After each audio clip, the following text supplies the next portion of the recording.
السلام عليكم ورحمه الله وبركاته. عرض النمره 2 النهارده من شركه شمس لخدمات الكمبيوتر، برضه جهاز جيمنج مكسر الدنيا، الام اس اي الجي اس ال 65.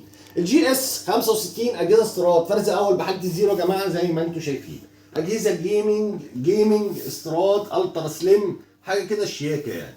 المواصفات بتاعته: الكور اي 7 الجيل الثامن، ال 8 750 اتش، برامات 32 جيجا، دي رام 4، هارد بيبقى 512 اس اس دي، طبعا شاشه 15 و6 اي بي اس، شاشه 15 و6 اي بي اس، 144 هرتز، كيبورد طبعا ار جي بي، اجهزه استيراد فرز اول بحاله الزيرو زي ما انتم شايفين.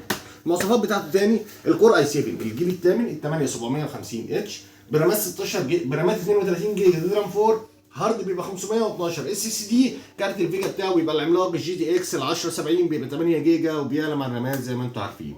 15 و6 144 هرتز، شاشه كيبورد ار جي بي، حاجه كده شياكه يا جماعه. فرز اول. سعر الجهاز عرض حصري من شركه شمس لخدمات الكمبيوتر 38000 ونص لفتره محدوده ان شاء الله، والسلام عليكم.